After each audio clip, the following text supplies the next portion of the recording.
हाथ या पैर पर अगर पेशाब लग जाए तो क्या आदमी नापाक हो जाता है? हाथ या पैर पर अगर पेशाब लग जाता है तो क्या आदमी नापाक हो जाता है? वीडियो को पूरा देखें भाई और लोगों तक शेयर करें। ये दीन इस्लाम की जानकारी ज़रूर रखें, क्योंकि बहुत सारे लोगों से ऐसा होता है कि पेशाब करते समय कतरा गिर जाता है और वो टेंशन में हो जाते हैं कि यार हम तो नापाक हो गए हैं, तो वो नमाज पढ़ने भी नहीं जाते हैं। वीडियो को तफसील से सुनो, वीडियो थोड़ा लंबा हो जाएगा भाई, वीडियो को पूरा देखें। अस्सलामु अलैकुम वरहमतुल्लाहि वबरकातुह। हाथ या पैर पर पेशाब का कतरा लग जाए तो क्या गुस्ल करना पड़ेगा? क्या पूरा बदन धोना पड़ेगा? इसका क्या मसला है? कई सूरतें होती हैं हाथ या पैर पर या बदन पर पेशाब के कतरात लगने की। कभी इंसान खुद पेशाब कर रहा होता है, चाहे वो मर्द हो या औरत हो, तो पेशाब के कतरात कभी हाथ पर या पैर पर लग जाते हैं।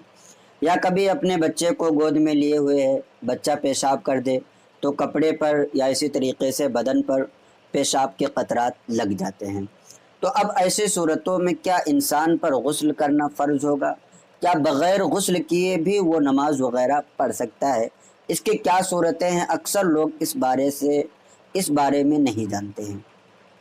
तो पेशाब जो है नजासत गलीज़ा है, आपको कई बार इस चैनल पर बताया जा चुका है। पाकी और नापाकी की एक प्लेलिस्ट है, उसमें बहुत सारे मसाइल आपको बताए गए हैं, उसमें जा कर के आप चेक करें, इंशाअल्लाह तबारक व तआला बहुत सारे मसाइल आपको मालूम हो जाएंगे। तो नजासत गलीज़ा का हुक्म ये है कि अगर कपड़े या बदन पर 1 दिरहम की मिक़दार से ज़्यादा लगे, 1 दिरहम की मिक़दार जो है आज के अपने ज़माने में 10 रुपये का जो सिक्का आ रहा है, उसी के गोलाई की मिक़दार में ये आपका दिरहम का मिक़दार होता है। तो अगर उससे ज़्यादा लग जाए तो ऐसी सूरत में उस नजासत का दूर करना फ़र्ज़ है कि बग़ैर धोए नमाज पढ़े, तो ऐसी सूरत में नमाज नहीं होगी। अगर 1 दिरहम के बराबर है तो ऐसी सूरत में उस नजासत का दूर करना वाजिब है कि बग़ैर धोए कोई शख्स नमाज पढ़े तो नमाज मकरूह तहरीमी वाजिबुल इआदा होगी। और अगर 1 दिरहम से कम है तो अब ऐसी सूरत में उस नजासत का दूर करना सुन्नत है कि बग़ैर धोए कोई शख्स नमाज पढ़ेगा तो नमाज तो हो जाएगी, अलबत्ता वो खिलाफ सुन्नत काम करने वाला होगा। अब पेशाब भी जो है ये नजासत गलीज़ा में से है, तो चाहे आप ख़ुद पेशाब कर रहे हों और पेशाब के कतरात आपके कपड़े या बदन पर लग जाएं, या इसी तरीके से बच्चा कपड़े या बदन पर पेशाब कर दे, तो ऐसी सूरत में पेशाब के कतरात के लगने से या पेशाब के लगने से इंसान नापाक नहीं होता है और ना ही पूरा कपड़ा नापाक होगा। क्या नापाक होगा? तो जहाँ पर भी वो पेशाब लगा है, अब आप देखेंगे कि अगर दिरहम की मिक़दार से ज़्यादा है तो अब उसको धोना आपके लिए फ़र्ज़ हो जाएगा और बग़ैर धोए आप नमाज नहीं पढ़ सकते हैं। तो चाहे कपड़े पर लगा हो चाहे बदन पर लगा हो, उतने हिस्से का धोना ज़रूरी है जितने हिस्से पर वो पेशाब का कतरा लगा है।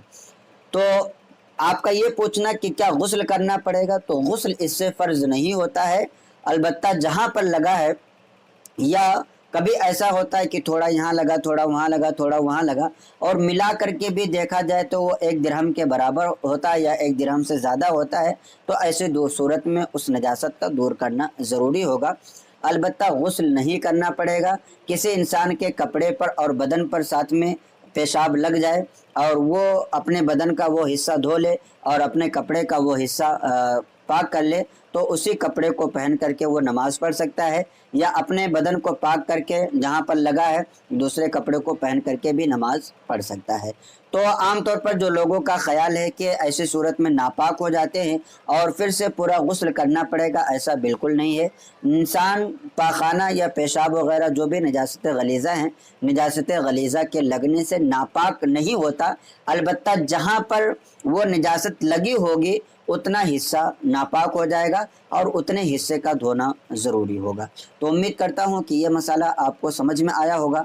आपसे दरख्वास्त है कि इस क्लिप को ज़्यादा से ज़्यादा अपने दोस्तों अहबाब को भी सदक़े जारिया की